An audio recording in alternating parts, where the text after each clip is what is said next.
look and I see him bleeding out of his mouth. He's bleeding out of his leg. This episode of Wildlife Podcast contains adult themes and subjects that may not be suitable for all audiences. Listener discretion is advised.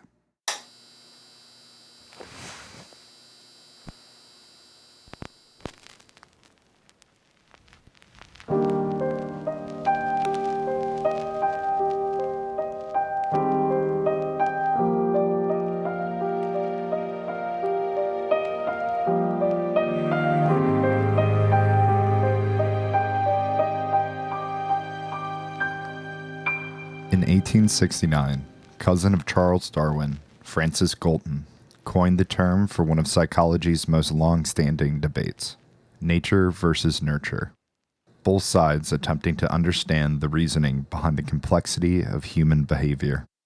Behavioral psychology suggests that through a person's interaction with their environment, their behaviors are acquired through conditioning, and that environmental stimuli is the reasoning behind a person's action. In contrast, biological psychology believes the impacts on the behavior of a person is based on the biological and genetic predispositions given at birth. And while the influence of either side of this debate are still unclear, two things, however, remain clear. Environment combined with a person's genetic bias can have a profound impact on the mental state and actions of that individual. But what happens when a good person is dealt a bad hand? When the circumstances of a person's upbringing and birth dictate the harmful situation they're in, the only person that can save them is themselves. But can they persevere? Everyone you meet has a story. This is Brian's. Hi, my name is Brian. I'm from Pittsburg, PA. From the time I was born and even before I was born, my parents, they were two people who really probably were never supposed to be married, were really never supposed to have kids. When I was born into a lot of chaos. I was born into a household where my mom was abused. My dad was abusive in pretty much every way towards my mom, which ended up filtering down to me and my brother, who's 5 years older than me. You know, as I started to get older, and older is 4 or 5 years old, you know, that's when I started seeing just physical abuse throughout the home. And, you know, it started out a lot of verbal and physical. Then I started noticing, you know, 5 or 6, that the arguments started becoming about, you know, my dad wasn't home. My dad was out all the time. You didn't really know where he was at, what he was doing. He got tired of being confronted by my mom. So at 6 years old, you know, my dad left the house. And interestingly enough, he left, but he didn't go too far. He ended up moving into a house about 2-3 miles away from where my mom lived. They ended up getting divorced, and because of custody laws in our state, Pennsylvania, the parents had to sit there and share custody. My parents were two people who did not have a lot of money. They're the son and daughter both of Polish and Slovak immigrants, so you know they're second generation, and as a result, you know they busted their ass hard. But my dad busted his ass hard in the streets, and then he had his regular corporate job, and that's kind of where my story really takes off, because when you know, once my mom and dad divorced, you know, my dad pretty much, he could really do whatever he wants. He wasn't confined by you know, a woman who was just trying to have a dad there for her kids and trying to save her a marriage that she knew was long dead years before it was ended. So really, that's kind of when he took off with what he was doing, not just with his job, but more so out in the streets. You know, my dad was a hustler. He was someone who sold drugs. He had multiple girlfriends. He had multiple cars. He had nice stuff, but he lived in a, you know, 3-bedroom ranch house because he was all about not getting caught. That was his thing. You know, at this point in my life, whenever I'm 6, 7 and on, my dad's only he's in his late 40s, and he was doing you know, drug dealing and hustling since he was in his early 20s. So you can't be you can't do that and be flashy and expect to be out here that long for decades on end doing that. And so, as me and my brother would go over and visit him, and as custody got arranged, the start of a lot of the, shitty things that I went through as a child and a teenager started with the custody arrangement. He had to see us every other weekend, and he had to see us once a week. And once a week was in the middle of the week on a Wednesday. And it was after school up until 9 p.m. And then he would drop us off. And of course, being over there, at first, you're not seeing too much. You're just there, and he's, running out the door and doing this and handing bags off the cars and coming back in. And he's all giddy, but he's kind of keeping everything to himself. And we really don't know what the hell is going on anyway. And, we're sitting there watching TV, and, things are pretty smooth while we're over there the first couple times. But that was the first 3 weeks we were over there. I mean, that's how short of a period all of this happened. And after about 3 weeks, his demeanor changed. He got a lot more cold, and he got a lot more angrier, and kind of more, you're going to do this, you're going to do that. You guys aren't going to sit around and do nothing while you're here. You're going to help me out. And we didn't really know what the hell that entailed.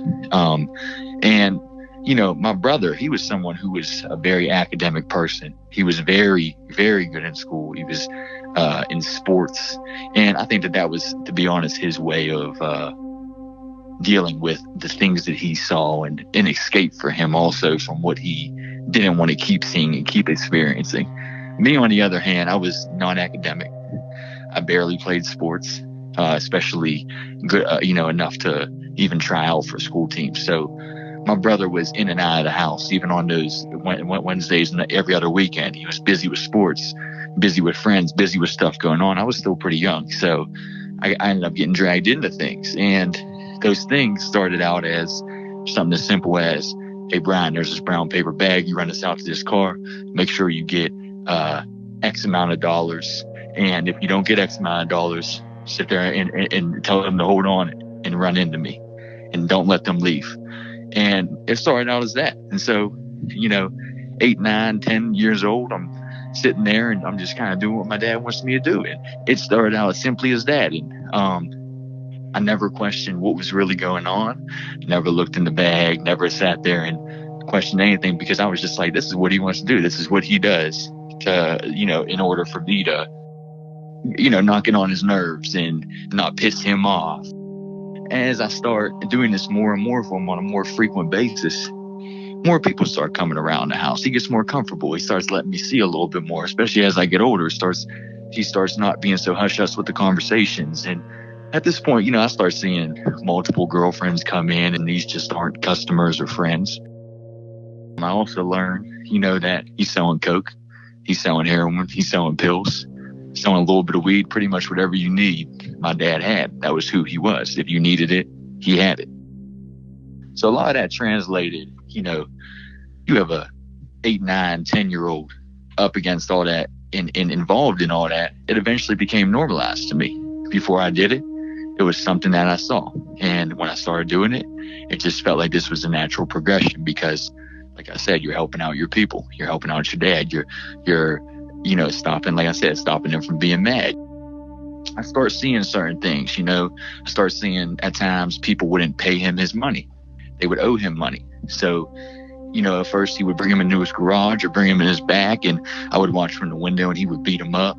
He would threaten him with a knife, threaten him with a gun. He'd have friends come out of the house and threaten him. His friends had kids who were around my age, so their kids become my friends because we spend so much time together while our dads are making money. We end up becoming this little crew in ourselves. And so, they started ending up seeing that we were interested and that we were pretty much hungry, because what we were seeing, you see somebody go out and make a deal, and you see them coming with a wad of money, and you say, well, I want that money. I just want to be able to get what I want instead of have to steal it from the store. So me and a couple of my people who are now friends, at this point we're 12, 13 years old, and we would sit there, and if somebody owed him money, people don't expect the kids to be out here, coming to collect for you. So we'd have an adult with us. We'd come and collect. We would sit there and carry weapons. Eventually one of us found a gun, off the street from one of these associates, and you're able to sit there and make a trade for some drugs for this, or And so one of us would always have a gun. It was kind of like a group thing where it's like, if you needed it, it got passed to you. As a 12-year-old, and it's exciting. As someone who's about to be a teenager, you're like, oh, this is the shit that people like wouldn't even believe. You get so good at it, you learn how to get that money as quick as you can. And as we get literally into our teens, 13 years old, they start fronting us our own product, because now you're in middle school, now you're in high school. People starting to use drugs, people starting to try pills, people are starting to snort coke on the weekend a little bit and smoke weed. And so, basically whatever was needed, we could get, because we were supplied by adults who had access to anything and everything. So, we start kind of getting deep into it. And specifically, it was me, it was my friend Jay, and another friend named Mike. So there's three of us. And, at this point, we're pretty much our own little crew. My other two friends, they weren't talkers. They weren't these people who were going to talk with you and even try to hear you out. They were not afraid to shoot. They were not afraid to sit there and hurt you. They were not afraid to do whatever they needed to do, because in their minds, the more you were talking and the more you were wasting their time. But we all knew when we weren't with each other, we knew that each other were in some shit, but it was never things that we really talked about. We were so busy taking calls and going to make this deal and going with this person to collect this money and going to re-up and get more drugs. And we really didn't talk too much, because there's definitely a code of the streets. You don't sit there and talk. If you talk too much, if it spreads too much, somebody's going to get caught. If they get caught, there's always a chance that they're going to tell the next person in order to save their own ass. And it doesn't matter how close they are to you. Nobody truly trusts each other in that life, even people who you consider close associates, close friends. And so me and my two friends, we talked more so than a lot of the other people who were a little older than us and a little less trustful of each other, because we literally were kids who pretty much grew up together.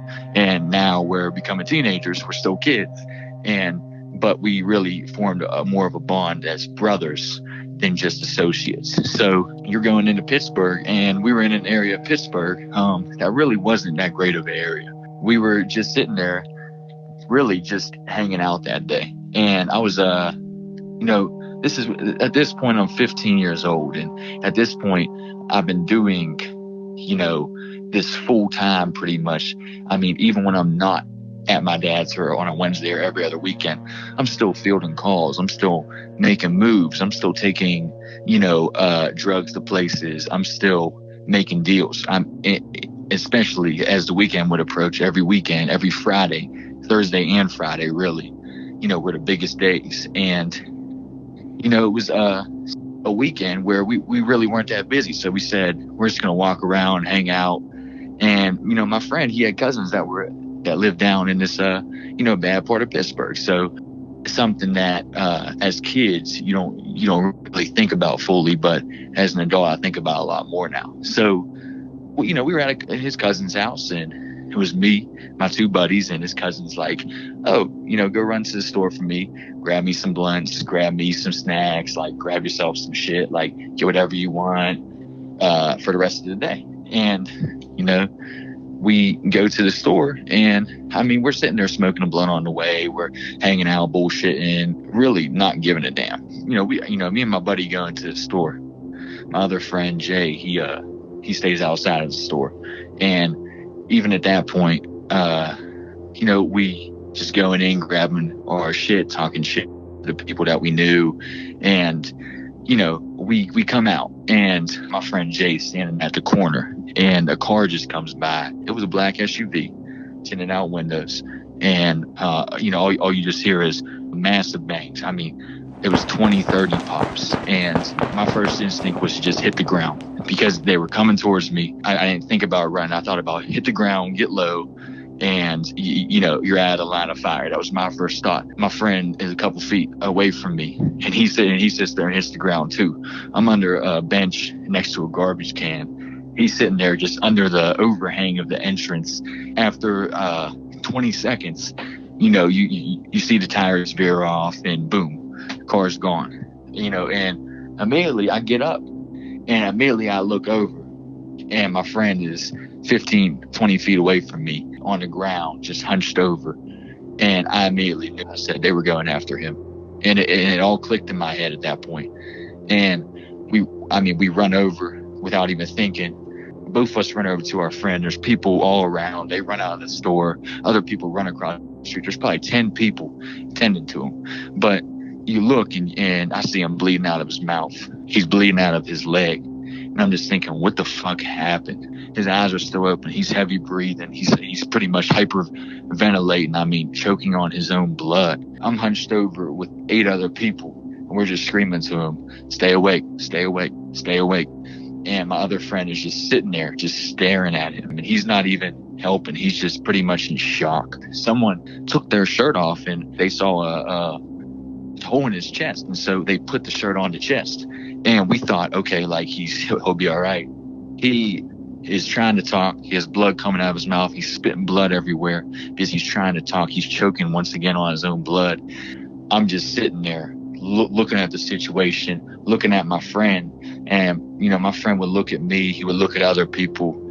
And you would see him try to mouth words. He could never, up until he never spoke another word again. You see his chest start compressing. It literally looked like his chest was coming out of his body. And you could just tell he's getting worse. And, the sounds he was making, the groans and the moans, that was just as traumatizing as seeing him get shot, was listening after to him trying to just breathe and stay alive. And, the paramedics came. He died within a couple minutes of them getting there. Just someone dying in front of my face. I was just still in so much shock. I've never said less words in my life. I remember his mom coming onto the scene about 20 minutes later and pulling up, and she was hysterical.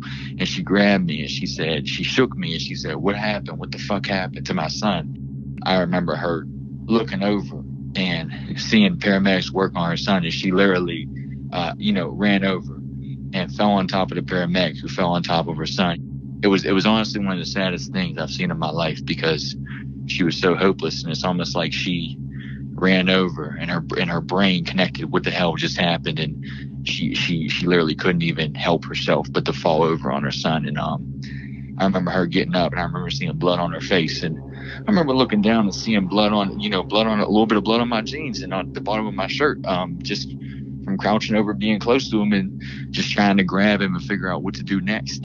Police, of course, are there, and they called a coroner, and the coroner can't come for 2 hours. And I remember just thinking, it's a hot day out. He has to sit there, he has to lay there for 2 hours. And my friend, I remember he left. He left about 45 minutes after this happened, and they pronounced him dead. My friend leaves. He's like, I'm going back to the house. I can't deal with this shit. And something in me, I didn't leave. I sat there. I remember sitting on that wall, and I remember saying to myself, don't leave until he gets picked up. Don't leave his mom here to just deal with this shit by herself. You're with her son, like you're responsible. I felt like I completely failed and got caught slipping as a friend. I didn't realize, how traumatic that was until I really started, looking back on it. At that point in my life, at 15 years old, me and my friend are talking. My friend who survived the shooting. We used to keep handling our business and doing our deals. And every time we would pull up to somebody, they'd say, I heard what happened to your friend. I'm sorry. I know that was your guy. I'm so sorry. I'm so sorry. And you didn't want to hear any of that. And especially my other friend did not want to hear any of that. I thought it affected me a lot. And, my other friend who was there with us, he wouldn't say too much. Like I said, he left and went back to, his cousin's house. And I just knew it was weighing on him, though, because every time someone would bring it up, he would get mad.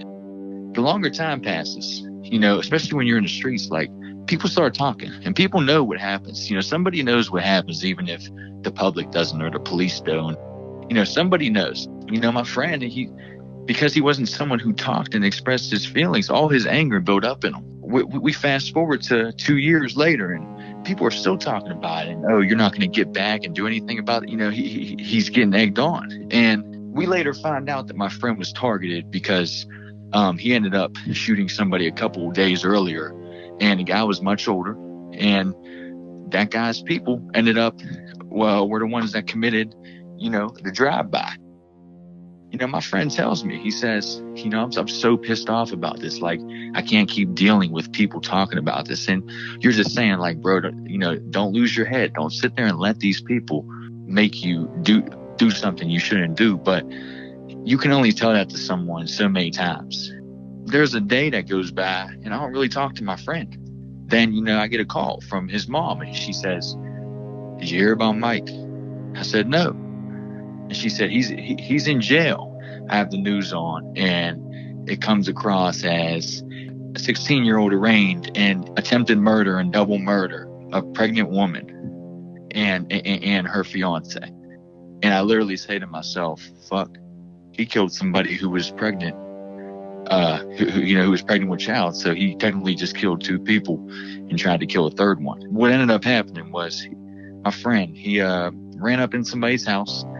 He turned the lights off. He let off about 20 or so rounds, and he was aiming for a guy that he believed was one of the people that was in that SUV that killed our friend. And he was trying to pretty much avenge something that happened. This guy's pregnant girlfriend or fiance was laying on his lap.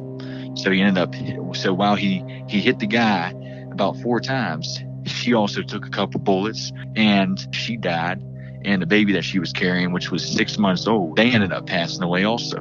And the guy who he was actually trying to kill was paralyzed from the waist down for the rest of his life. My friend, because of his anger and because of him not dealing with his demons and him not dealing with what he saw, it ended up making him, building a monster inside him that literally he couldn't suppress, and he had to get revenge. And, at that point in my life, I was the one thing I can say about my mom is, like I said, she sacrificed a lot. And she paid for counseling for me from, my teenage years on after I saw that. But my friend never did any of that. He never went to therapy. He didn't believe in therapy. He thought that was stupid. He didn't talk to nobody. He didn't open up to his girlfriend even. So he ended up, letting his anger boil into revenge. And that really had an effect on me, because I was going into, as he's sitting in jail and awaiting trial, and I'm going into my senior year of high school. That's September, second month of school. He gets sentenced to life in prison. I blame my dad and a lot of people around him for, what happened to my friend. And when my other friend did that, of course I blamed my friend, but I also said this is another chain reaction from what these, older people had us into, because they didn't want to do it themselves. And so I had a lot of resentment and a lot of anger, and I have nothing really to live for. I'm not, if something happens to me, if I'm out here and something happens to me, so be it, because everybody that I was around and everybody that I loved, and especially every male specifically, pretty much has died on me or is in jail, and I really have nothing.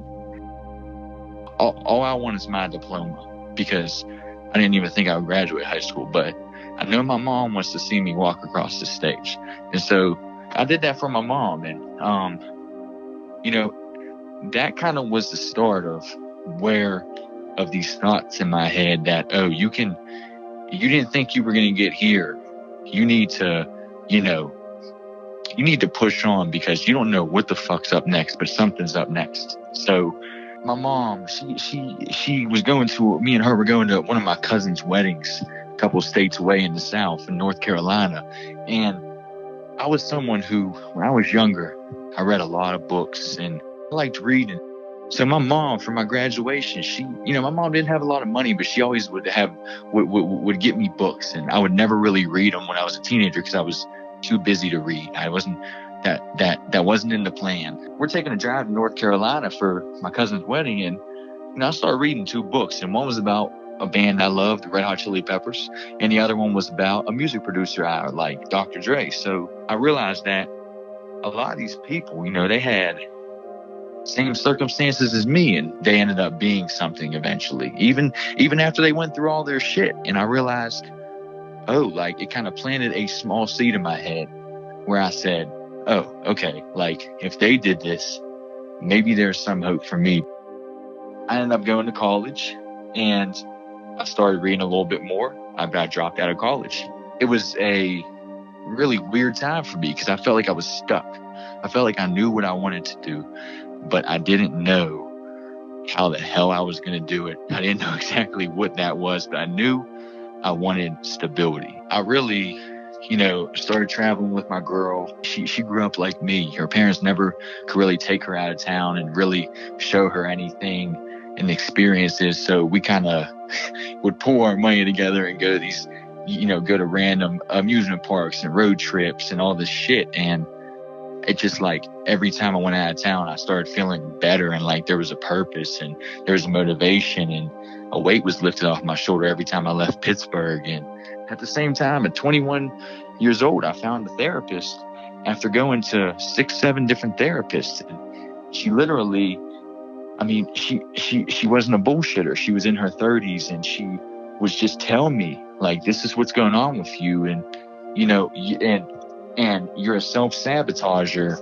I started noticing patterns and I started noticing self-sabotaging and I started realizing that I was willing to blow up my own life just to have some control of what happened instead of letting somebody else or some event or some experience blow it up for me. I literally would say, well, I'm going to blow it up first because this is how I cope. I didn't realize what PTSD was, and I didn't understand why I would, have nightmares. And I just started having so much realizations because of this therapist and because of having the time. Also at 2021, I said, I'm done selling drugs. I've seen what this does. I'm so tired of dealing with this shit. Everybody's going to jail. This person got killed. You remember him? He got killed. It was like constant. And I started realizing, dude, you're going to do all this work on yourself and you're still around all these fucking people that are literally horrible for you. And, and at that point, like I said, at 2021, 22, I'm not talking to my dad anymore. I cut him off completely and I hadn't talked to him for a couple years. And it was for the better because I knew he was one of those people. His kids were a dollar sign. How much money could you make for him? How much money did he have to spend on you? And how much money was he losing because he had to pay child support or because he had to buy this for you? My grandma told me something, and she literally, this is something that sticks with me. And she said, a mistake isn't a mistake if you do not do it again. It's a lesson learned. And that's something that I said. I was like, how many fucking mistakes are you going to keep making? When are you going to learn your lesson? And I did start learning my lesson, and day by day, I had to convince myself not to do certain things and not to call this person. And, I started fading away from people and really finding myself and building me into like a man, and a man who could care about other people and also care about himself. I learned that like your mistakes don't define you. They're really a moment in time. They're representative of an action. They're not even who you are. To be better, I really had to forgive myself. I had to forgive myself for what I did to other people and what I did to myself. And I had to acknowledge what I did wrong. You can't forgive yourself unless you acknowledge what the hell you did at first to to feel guilty. And and I also acknowledged what others did and their role in things. And I had to let a lot of stuff go from the past and a lot of unresolved shit, let it go. Because if you don't let it go and you don't find some kind of compromise with yourself and peace within yourself, it's going to eat you up. It's going to consume you, and it will fuck up your life. When I would go to the bar even, I would meet these people and they'd be 40, 50 years old and they'd be talking about this mistake that they made and the shit that they did when they were 20, and they would talk about it all the time. And I just kept thinking to myself, I don't want to be that person. I don't want to be this what if this happened to me and now I'm this, and this blaming person and person that's full of guilt, and or this person who can't admit that he was wrong. I didn't want to be that, and I didn't want to lose this stuff that I was building. If you or someone you know is currently struggling, we implore you to get the help you or your loved one deserves. Help is available. Please call the National Drug Helpline at 844-289-0879 or the National Child Abuse Hotline at 800-911-0800. 422 4453. Wildlife Podcast is produced, hosted, and edited by me, Brandon Pennington. Music, sound design, and additional editing by Dan Semin. Thank you for listening to this week's episode. If you'd like to support the show, you can leave us a 5-star review on Apple iTunes. And remember to like and subscribe wherever you listen to the podcast. You can also follow us on Instagram and Facebook at wild_life_podcast to stay up to date on new episodes, bonus content, or to just send a message and say hi. If you or someone you know has a story that you would like to share on the podcast, you can reach out to us directly at wildlifepod1@gmail.com. That's wildlifepod1@gmail.com. Hey guys, stick around after this brief sponsor break to hear some cool messages about Brian and his projects, as well as some podcast messages from us.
Hey everyone, thanks for sticking around to the end of the episode. Again, I really want to thank everyone for their support, and I want to thank Brian individually as well. Through this interview process, he's really become a really good friend and resource to us here. You guys can go ahead and visit his website at www.doogotouy.com.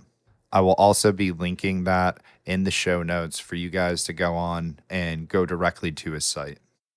If you guys are a fan of the podcast, check out his website. Brian does a lot of similar things that we do here on the podcast, just in written form. Lots of interviews with very interesting people.